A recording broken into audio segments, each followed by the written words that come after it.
सुक्या माशांचं कसं असतं बघा, जोवर पाण्यामध्ये असतात, समुद्रामध्ये असतात, तोवर समुद्रांच्या लाटा, हेलकावे सोसावे लागतात. बरं बाहेर आलं तरी सुटका कुठे? उन्हाचा तडाखा सहन करावा लागतो, मिठाचा मारा सहन करावा लागतो. पण जितकं ते सोसतात ना, तितकेच ते कडक होत जातात आणि दीर्घकाळ टिकतात. तसंच आपलं आहे की नाही, आयुष्य जगत असताना अनंत अडचणी येतात, अनंत अडथळे येतात. जगाच्या टीकेच्या मिठाचा मारा आपल्याला सहन करावा लागतो. पण जितकं आपण सोसतो, जितकं आपण सहन करतो, जितकं आपण संघर्ष करतो, तितकं आपण कडक होत जातो आणि पुढे जाण्याला आपल्याला मदत होते. हो की नाही? नमस्कार, मी मधुरा. मधुराज रेसिपी मराठीमध्ये तुम्हा सर्वांचं खूप खूप खूप मनापासून स्वागत.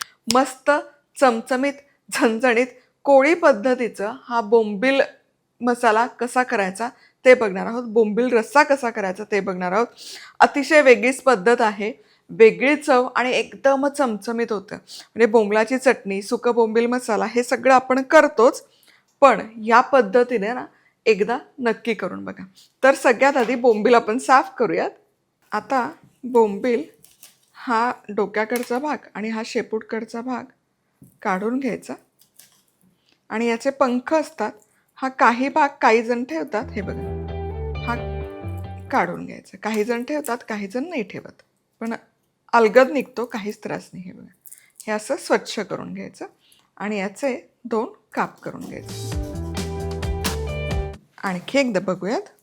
डोक्याकडचा भाग आणि शेपूट. आता हे चिरून घेतलेले सुके बोंबील स्वच्छ धुवून घ्यायचे. किमान 2 ते 3 वेळा तरी पाणी घालून धुवून घेऊया. पाण्यामध्ये भिजत घालायची अजिबात गरज नाहीये. हे बघा, हे जे गढूळ पाणी होतं हे फक्त आपल्याला काढून घ्यायचं, भिजत अजिबात घालायचं नाही. आता हे सुक्या बोंबीलचं कालवण करण्यासाठी साहित्य काय काय घेतले ते बघूया. 2 कांदे बारीक चिरून, 1 टोमॅटो मोठ्या फोडी करून घेतल्या, 1 बटाटा, 4 चमचे चिंचाचा कोळ, बारीक चिरलेली कोथिंबीर, बारीक चिरलेलं लसूण, 1 हिरवी मिरची, चवीपुरतं मीठ. यासोबतच आपल्याला लागेल आपला मधुराज रेसिपीचा मालवणी मसाला, संडे मसाला आणि बॅडगी मिरची पावडर. आता हा सुका बोंबील मसाला करायला सुरुवात करूयात. सगळ्यात आधी 4 टेबलस्पून तेल गरम करूयात. थोडं तेल जास्त घालायचं. आता तेल गरम झालं, यामध्ये सगळ्यात आधी लसूण, हिरवी मिरची हलकंसं एकत्र परतायचं आणि लसूण हलकासा सोनेरी झाला की यामध्ये घालूयात बारीक चिरलेला कांदा. कांद्यावर थोडंसं मीठ घालूयात, म्हणजे कांद्यातलं पाणी सुटतं आणि कांदा पटकन शिजतो. चला, कांदा बघा छान परतून झाला, मस्त सोनेरी रंग आलाय, छान असा भाजला गेला पाहिजे. आता यामध्ये घालायचं आपलं चमचाभर मालवणी मसाला.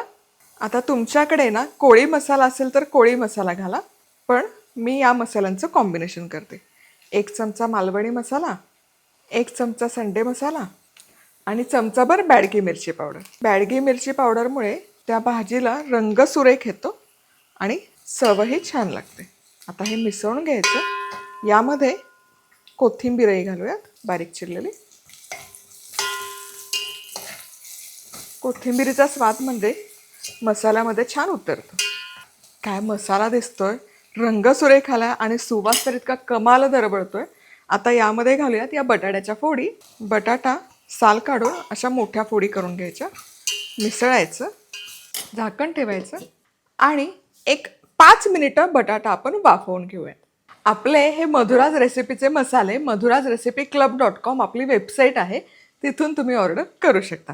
आता 5 मिनिटं बटाटा वाफवून झाला. थोडासा पाण्याचा हबका दिला मसाला करपू नये म्हणून. वा वा वा, बघा काय मस्त रसरशीत दिसतंय. आता यामध्ये हे स्वच्छ धुवून घेतलेले बोंबील घालूया आणि हे मिसळून घ्यायचं. छान या मसाल्यांमध्ये एकजीव करायचं. मस्त. आता यामध्ये गरम पाणी घालूयात, कारण हे सगळं गरम गरम मिश्रण. मिसळायचं, झाकण ठेवायचं आणि 10 मिनिटं एक मस्त उकळी काढून घ्यायची. चला, इथे बरोबर 10 मिनिटं बटाटा आणि बोंबील एकत्र वाफवून घेतले. हे बघा, ऑलमोस्ट बटाटा शिजलाय, आतपर्यंत मऊ झालाय. आता यामध्ये चिंचेचा कोळ, चवीपुरतं मीठ, टोमॅटोच्या फोडी. टोमॅटोच्या फोडी सगळ्यात शेवटी घालायच्या, कारण ते दिसायला खूप छान दिसतं. हा, आणि खायला पण बहारदार लागतं. आता अगदी चमचाभर तांदूळाचं पीठ आहे, यामध्ये पाणी घालूयात, मिसळायचं, गुठळ्या काढायच्या सगळ्या पिठाच्या. या पिठामुळे काय होतं ना, हा रस्सा छान एकसंध व्हायला मदत होते.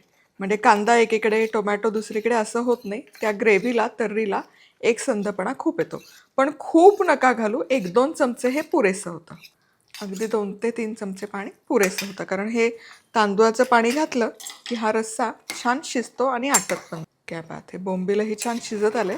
आता 5 मिनिटं आणखी हे सगळं एकत्र शिजवून घेऊया. चला, आता 5 मिनिटं तांदूळाचं पिठाचं पाणी घातल्यानंतर शिजवलं आणि काय दिसतंय बघा, कमालच झालंय, बहारदार एकदम. मस्त असा एकसंध पण आलाय, रस्सा छान झालाय आणि हे बोंबील बटाटा परफेक्ट शिजले बघा. बोंबील असं लुळं पडलं नाहीये, मऊ झालेलं नाहीये, छान असं शिजलं पाहिजे. तुम्हाला हवं तर थोडं आणखी घट्ट देखील करू शकता. थोडीशी कोथिंबीर मिसळून घ्यायचं.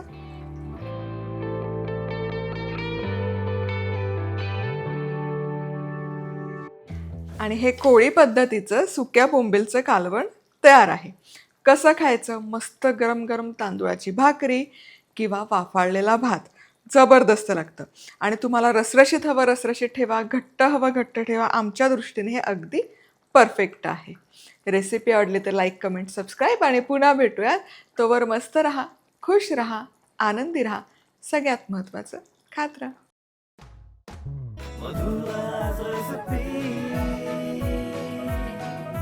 मधुराज रेसिपी, महाराष्ट्राची अस्सल चव.